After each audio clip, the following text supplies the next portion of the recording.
Hello everyone, I hope you all are doing well and I wish you all the best कि आपकी stock market की जो journey है वो अच्छी जा रही हो, आप अच्छे पैसे कमा पा रहे हो guys. And thank you so much for watching my YouTube channel videos. So वैसे आज की बात करें तो मिड कैप की एक्सपायरी थी। सो कुछ मतलब ठीक नहीं रही, मतलब ठीक ही ठाक, कुछ खास रही नहीं इतनी। बट आई होप कि कुछ पैसे बनाए होंगे आपने। एंड अभी आने वाला एक नया IPO Paramount speciality forgings limited का। तो चलिए आईपीओ डिटेल्स देख लेते हैं। आईपीओ डेट जो है वो 17 सितंबर 2024 से लेकर 19 सितंबर 2024 तक है। फेस वैल्यू 10 रुपये पर शेयर। प्राइस बैंड 57 रुपीज़ से लेकर 59 रुपीज़ पर शेयर है। लॉट साइज 2000 शेयर्स का। टोटल इशू साइज़ 54,82,000 शेयर्स, करीब 32 करोड़ 34 लाख रुपए कंपनी कलेक्ट करने वाली है इस टोटल इशू साइज से, जिसमें से 48,02,000 शेयर्स जो है वो फ्रेश इश्यूज़ के माध्यम से आएंगे। उससे कंपनी 28 करोड़ 33 लाख रुपए कलेक्ट करेगी और 6,80,000 शेयर्स ऑफ़र फॉर सेल के ज़रिए आएंगे। उससे कंपनी 4 करोड़ 1 लाख रुपए कलेक्ट करने वाली है। सो ऑफ़र फॉर सेल से जो पैसे कलेक्ट होंगे वो प्रमोटर्स के पास जाएंगे और फ्रेश इश्यूज से जो पैसे कलेक्ट हो रहे हैं 28 करोड़ 33 लाख वो कंपनी के अंदर यूज़ के लिए जाएंगे, मतलब ग्रोथ, डेवलपमेंट, एक्सपांशन या फिर कुछ बोरिंग्स चुकानी है, वॉटेवर। मतलब मैनेजमेंट, प्रमोटर्स जो है, मालिक जो है वो बेस्ट यूज़ करेंगे इस पैसों का। अब इसका बेसिस ऑफ अलॉटमेंट 20 सितंबर 2024 को होगा। इनिशिएशन ऑफ रिफंड्स 23 सितंबर 2024 है। Credit of shares to demat वो भी 23 सितंबर 2024 है। लिस्टिंग डेट जो है वो 24 सितंबर 2024 है guys. And cut off time for UPI mandate confirmation शाम को 5 बजे 19 सितंबर 2024। Issue type book built issue IPO. Listing NSE SME पे गाइस होने वाली है। सो ये एक स्मॉल एंड मीडियम एंटरप्राइजेस का आईपीओ है। Share holding pre issue 1 crore 48,80,000। Share holding post issue 1 crore 96,82,000। So आप ये जो शेयर होल्डिंग पोस्ट इशू का फिगर जो है उसमें से शेयर होल्डिंग प्री इशू का फिगर माइनस करोगे तो आपको फ्रेश इश्यूज़ के नंबर ऑफ शेयर्स मिलेंगे। And market maker portion 2,76,000 shares. श्रेणी शेयर्स के बिहाफ पे अलग से गाइज रखे गए हैं जो कि ये पर्टिकुलर आईपीओ के लिए मार्केट मेकर पोर्शन बने हुए एक तरह से मार्केटिंग लीड करेंगे ताकि ज़्यादा से ज़्यादा आईपीओ एप्लीकेशन मिल पाए और आईपीओ सक्सेसफुल हो पाए guys. Reservation QIB shares offered not more than 50% of the net offer है। Retail shares offered not less than 35% of the net issue. NI shares offered not less than 15% of the net issue है। And guys retail category में minimum हो या maximum एक ही lot के लिए apply करना है। 2000 शेयर्स आ जाएंगे, 1,18,000 रुपये गाइज आपको देने होंगे। एचएनआई में मिनिमम 2 लॉट के लिए अप्लाई करना है, 4,000 शेयर्स आएंगे, 2,36,000 रुपये गाइज आपको देने होंगे। सो गाइज ये एसएमई आईपीओ, इस बात का ध्यान रहे क्योंकि इसमें सिर्फ लॉट्स में डील होगी। सिंगल शेयर्स ये आप खरीद या बेच नहीं पाओगे। और मतलब जैसे कि मेन बोर्ड स्टॉक जो होता है, फॉर एक एग्जांपल बता रहा हूँ, जैसे रिलायंस मेन बोर्ड का स्टॉक है, राइट। सो उसमें आप एक शेयर खरीद भी सकते हो, एक शेयर बेच भी सकते हो। एफ एंड ओ की बात नहीं कर रहा हूँ, कैश की बात कर रहा हूँ। तो एक एक शेयर, सिंगल शेयर्स की यहाँ पे डील नहीं होती है, सिर्फ लॉट में डील्स होगी। और मतलब ये जो लॉट साइज़ है वो लिस्टिंग के बाद चेंज होने के चांसेस भी होते हैं, ज़रूरी नहीं है बट यस चांसेस होते हैं। और ऑफ कोर्स 1 लाख से ऊपर की रकम लगती है एक लॉट अप्लाई करने के लिए आईपीओ का, तो बड़ी अमाउंट होती है, इस बात का ध्यान रखें क्योंकि कई सारे लोग होते हैं जिनका टोटल पोर्टफोलियो ही धीरे धीरे पैसे जमा करके 2-4 लाख का होता है, 5 लाख का होता है। तो आप समझ सकते हो कि एक आईपीओ में इतने पैसे लग जा रहे हैं। ऊपर से आपको पता होगा कि एसएमई कंपनीज़ के स्टॉक जो होते हैं वो रिस्की होते हैं इन कंसिडरेशन ऑफ वो मार्केट कैपिटलाइजेशन, दूसरा बिजनेस पर्पस, बहुत सारे ऐसे फैक्टर्स है उसके हिसाब से गाइस। सो अब प्रमोटर्स की बात करें तो the promoters of the company are Aliasgar Roshan Hararwala, Aliasgar Abdulla Bhagat, Mohammed Salim Hararwala, Abdulla Ali Asgar Bhagat, Huzaifa Salim Hararwala, Abbas Ali Salim Hararwala, Zahid Mohammadi Hararwala and Roshan इल हुसैन हररवाला, ये सारे कंपनी के प्रमोटर्स हैं। इनकी शेयर होल्डिंग प्री इशू 100% है, शेयर होल्डिंग पोस्ट इशू 72.15% है गाइस। अब अगर कंपनी के बिजनेस का अगर ब्रीफ आइडिया ले तो 1994 से इनकॉर्पोरेटेड है। Paramount speciality forging limited is a manufacturer of steel forging in India, offering a diverse range of forged products.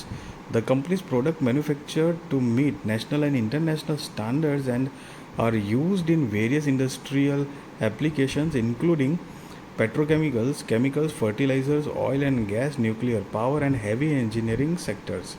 So basically company का जो मैन्युफैक्चरिंग फैसिलिटी है तो एक जो है वो कमोट है एंड दूसरा जो है वो खालापुर महाराष्ट्र में है गाइस।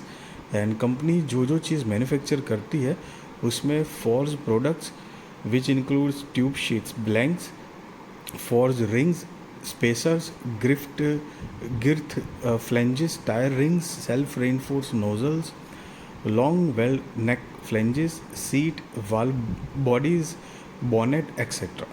और साथ में कंपनी की कुछ ISO सर्टिफिकेशंस है जो कि ऑथेंटिसिटी के हिसाब से आप समझ सकते हो। और कॉम्पिटिटिव स्ट्रेंथ अगर देखें तो एक्सपीरियंस मैनेजमेंट टीम है, क्वालिटी पे फोकस है, लॉन्ग टर्म कस्टमर रिलेशनशिप है, effective branding and digital marketing activities, ये सारी चीज़ों में कंपनी इंक्लूड है।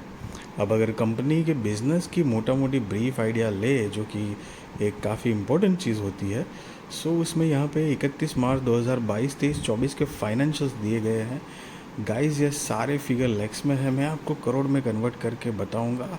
तो चलिए देखते हैं 2-3 साल में कंपनी ने क्या प्रोग्रेस किया हुआ है गाइस।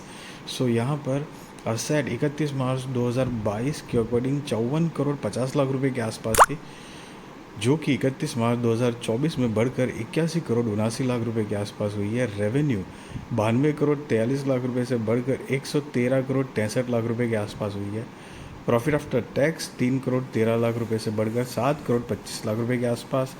नेटवर्थ 19 करोड़ 70 लाख रुपए से बढ़कर 22 करोड़ 91 लाख रुपए के आसपास।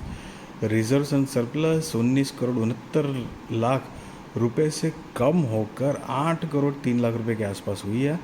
टोटल बोरिंग्स जो है 11 करोड़ 76 लाख रुपीज़ से बढ़कर 24 करोड़ 92 लाख रुपीज़ के आसपास हुआ है। एंड गाइस आप यहाँ पर नीचे देख सकते हो अमाउंट इन लैक्स लिखा हुआ है, मैंने आपको करोड़ में कन्वर्ट करके बताया हुआ है। अब कंपनी के फाइनेंशियल्स की बात करें तो वैसे रिजर्व्स, प्रॉफिट, नेटवर्थ सारी चीज़ें ग्रोइंग मोड में है, बट रिजर्व्स एंड सरप्लस जो है वो नेगेटिव है। नेगेटिव इन द सेंस मतलब 2-3 साल की कंपैरिजन में देखें तो वो कम हुए हैं, साथ में बोरोइंग्स जो है वो बढ़ी हुई है। सो गाइज ये एक बात यही है कि जब भी SME कंपनीज होती है ना तो उनमें ये जो उनकी फाइनेंशियल्स होती है ना उसमें आपको फ्लक्चुएशंस मतलब कंसिस्टेंसी नहीं दिखती है इतनी, और ये सारी प्रोबेबिलिटी बन सकती है। हालांकि देखते हैं कि आगे कंपनी क्या परफॉर्म कर पाती है।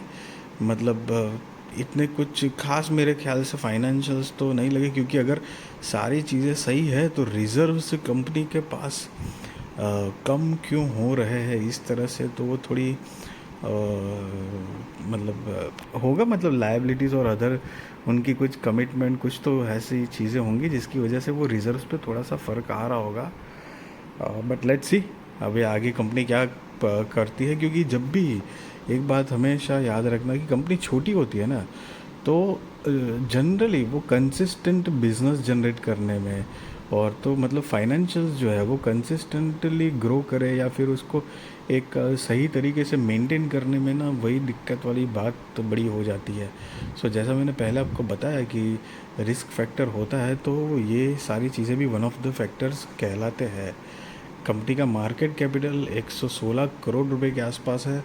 ROE 32%, ROCE 40%, debt to equity 1.09, RONW 31.65%, PAT margin 6.43, EPS pre IPO 4.87, post IPO 3.69, PEX pre IPO 12.1, post IPO 16.01 है। और ये जो नोट है वो बेसिकली उन्होंने pre IPO and post IPO EPS कैसे कैलकुलेट किया है उसके बारे में यहाँ पर बताया गया है। एंड अब अगर कंपनी का ऑब्जेक्ट ऑफ इश्यू देखे, मतलब आईपीओ लाने के रीजंस, तो यहाँ पर मेजरली कंपनी ने 2 रीजंस दिए हैं। Capital expenditure through the purchase of machinery and equipment required for expansion at the Khapoli plant and general corporate purposes. So guys, ये कुछ बातें हैं। अब मैं कोई कंपनी का मतलब नेगेटिव या पॉजिटिव इमेज नहीं पोर्ट्रे कर रहा हूँ, जो भी एक अपना opinion point of view share कर रहा हूँ आपके साथ, जो कि यहाँ पर फाइनेंशियल्स और कंपनी के बिजनेस प्रोफाइल से जो हमको लगता है, एंड जो जनरल कुछ बातें होती है उस हिसाब से। क्योंकि ये चीज़ तो है कि एसएमई कंपनीज थोड़ी रिस्की टाइप की ज़रूर होती है। आप जनरली कोई भी एक्सपीरियंस, अगर आपके पास कोई फाइनेंशियल हेल्पर है तो उसको आप पूछिएगा, तो ज़रूर वो अगर डिटेल में जान रहा है तो बता सकता है आपको। एंड यस गाइस, कोई बाय और सेल रिकमेंडेशन भी नहीं है, ना ही मैं ये बता रहा हूँ कि आप आईपीओ में अप्लाई करो या ना करो।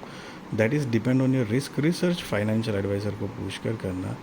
And be responsible trader, be responsible investor guys, value your money. I really wish you all the best. आपकी स्टॉक मार्केट की जर्नी अच्छी रहे, आप अच्छे पैसे कमा पाओ गाइस।